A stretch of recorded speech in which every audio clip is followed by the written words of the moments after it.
You're sitting in your car outside the grocery store, engine off, air conditioning fading fast in the afternoon heat, staring at a receipt that says $173.40 for what feels like barely anything. Eggs, chicken, the same 5 vegetables you always buy, a jar of the peanut butter that went up another 40 cents since last month. Your stomach does that small, familiar tightening it's done for years at moments like this. You don't feel rich right now. You feel like someone doing math in a parking lot. Same as always, same as the woman 2 cars down loading groceries into a minivan with the same tired look on her face.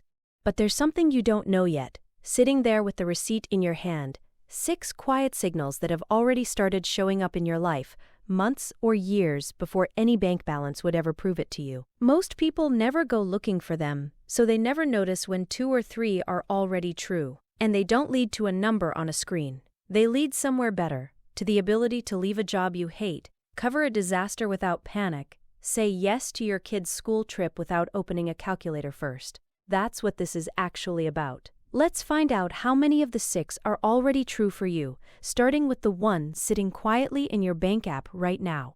The email lands on a Wednesday, 3.6%, effective next check. About $95 more a month, before taxes. You do the math at your desk, the number sitting in the back of your mind the rest of the afternoon, the way a number does before it's found a home. Your coworker Holden gets the same raise the same week. By Friday, he's already signed for a 2024 Silverado, $612 a month, nothing down, backing it into the parking lot at lunch to show it off. Genuinely thrilled, the kind of thrilled you remember feeling about smaller things once. You don't blame him, you remember exactly that feeling, wanting something to point to after a long stretch of nothing changing.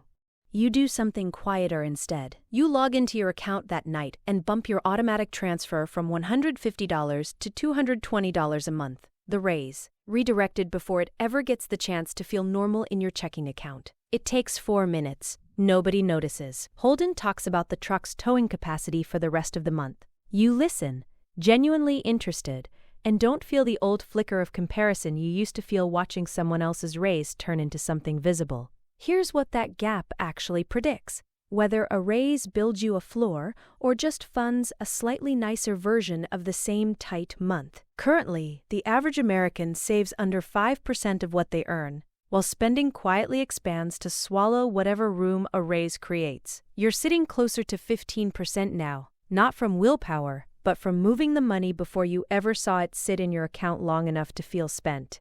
Your brother mentioned something similar at dinner recently. He and his wife just got approved for a bigger mortgage than they'd originally planned because the bank told them they qualified for more. If the bank says we can afford it, who am I to argue, he said, half joking.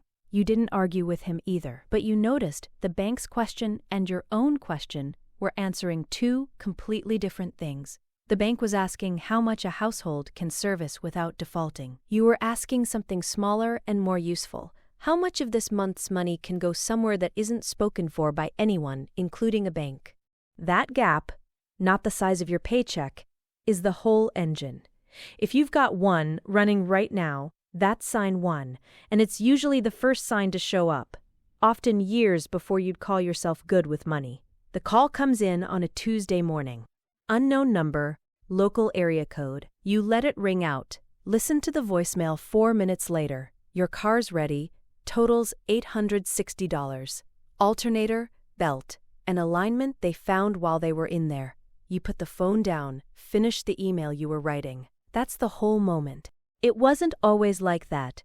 3 years ago, $860 on a Tuesday was a different kind of call. The kind where you sat in a different parking lot running the math with your eyes half closed. Which card had room, whether the shop would split it into 2 payments, whether you could push it 2 weeks without anyone at the shop noticing on their end. $860 used to be a problem you had to manage, something that left a mark on the rest of your week whether you wanted it to or not. Now it's an inconvenience, a number you move between accounts before lunch. You pick the car up after work, tap your card, don't even ask for the itemized receipt this time. On the drive home, you stop for gas and think about dinner. The $860 doesn't come back up.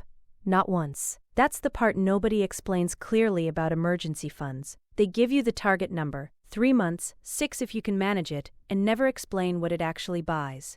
It's not security in the abstract. It's a Tuesday that stays a Tuesday, a problem that stays exactly the size it actually is, instead of expanding to fill every bit of available anxiety in your life. Currently, nearly half of Americans can't cover a $1,000 emergency without borrowing or selling something, not from carelessness, but because the gap from sign 1 never got wide enough to leave anything behind it. Your friend Raina got a similar call that same week, hers for a dead water heater, $1,100. And she's still figuring out which card to put it on, still carrying the specific tightness of a problem that hasn't resolved yet. You don't say what you're thinking, which is that the difference between her week and yours isn't luck. There's a version of your own $860 that would have played out very differently without the cushion, not because the repair would have cost more, but because the number never actually stays the number. Once there's no buffer between the bill and your life, it becomes $860 plus whatever interest accrues, plus 2 or 3 weeks of low-grade dread every time a statement notification pops up, plus the mental tax of solving the same problem twice, once at the shop and again every payday until the balance clears. If a 4-figure surprise doesn't derail your week anymore, that's sign 2. And it's usually the sign that quietly makes every other one on this list possible. The message lands in a group chat on a Sunday night. Your friend Raina, getting married in the fall, found a bachelorette weekend in Asheville, 4 nights, split 6 ways, coming to $1,050 a person. You read it twice, not because you can't believe the number, but because you're already running the other calculation, the one that happens automatically now. You have $1,050. That was never the question. The question is what it does from here, and which answer you can actually live with. You put your phone down, make tea, come back to it. The pressure isn't from Raina. She doesn't care either way. It's ambient. It lives in the assumption that of course you're going, the same assumption that says you'd splurge when the bonus hit. You used to believe that too, operationally if not consciously. The money showed up, so the thing happened, lifestyle expanding to meet it almost automatically, like a tide responding to the moon. What changed is the pause. There's a beat now between wanting something and doing anything about it. A moment where you ask whether this moves you closer to what you're actually building, or just feels good for a weekend. For Asheville, the answer doesn't come clean. Monday morning you text Raina separately, tell her you're thrilled for her, and sit this one out. She sends a heart back. Nobody in the group chat mentions it again by Wednesday. You move the $500 you'd have put toward the deposit into your brokerage account instead. 3 minutes. No applause.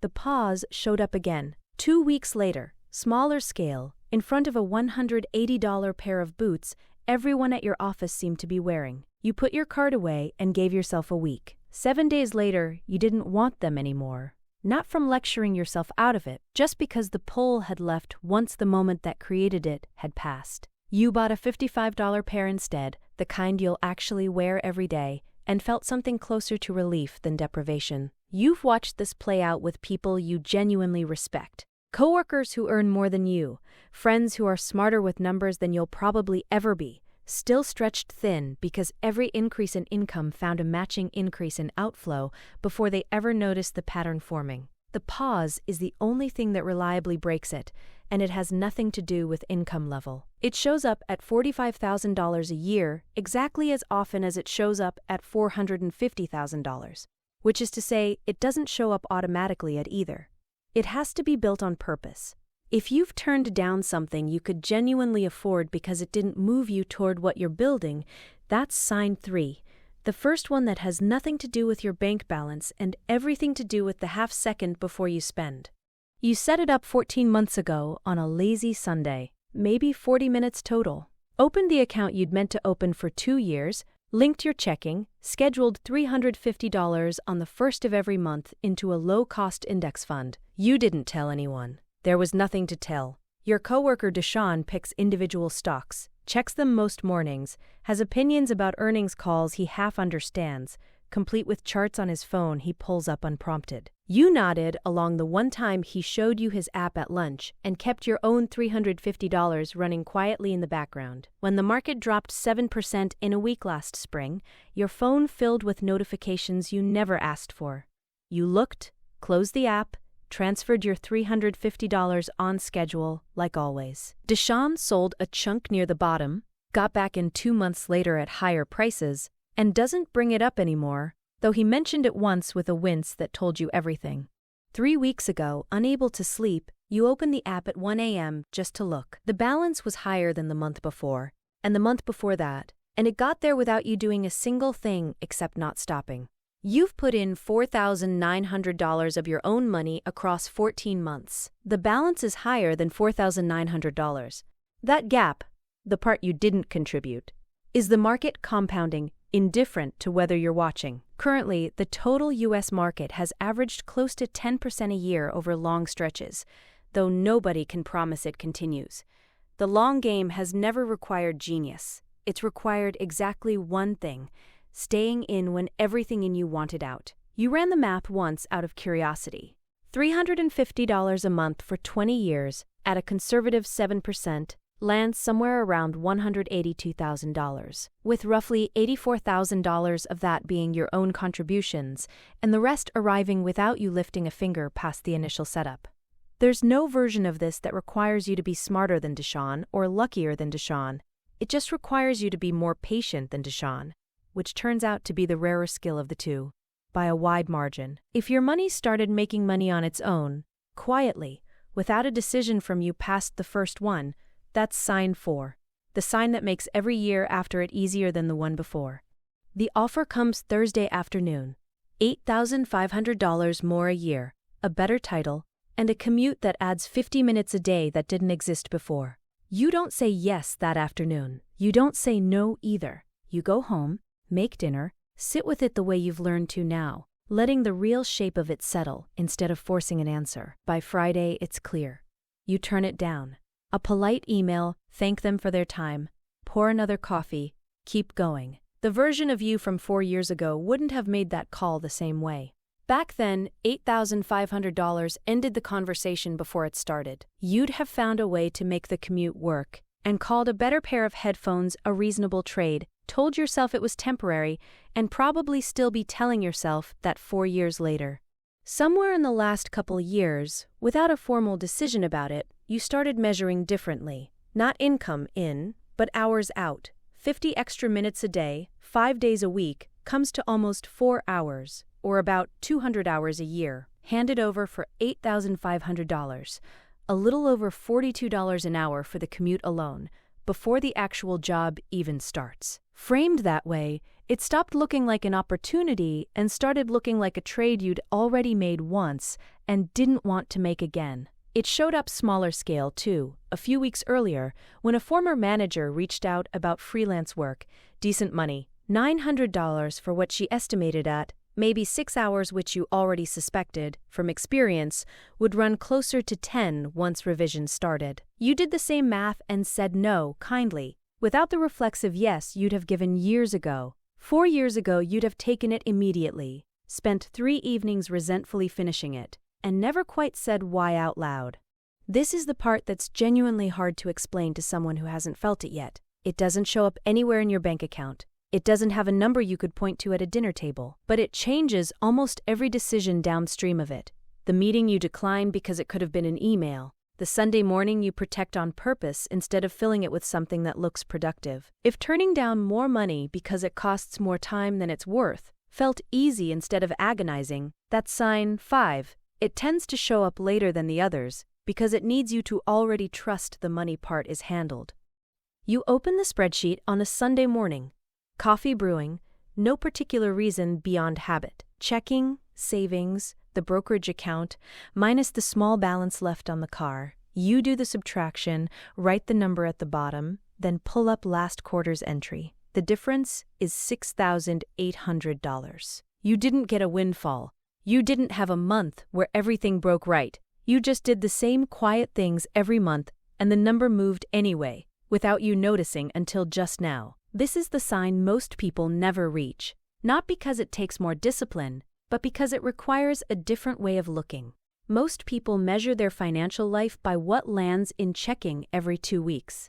Income as the scoreboard. But income is just the water coming in. Net worth is how much is actually staying in the tank. Currently, roughly half of Americans can't tell you their own net worth, not from indifference, but because nobody ever taught them to look, and the first number always feels too small to take seriously.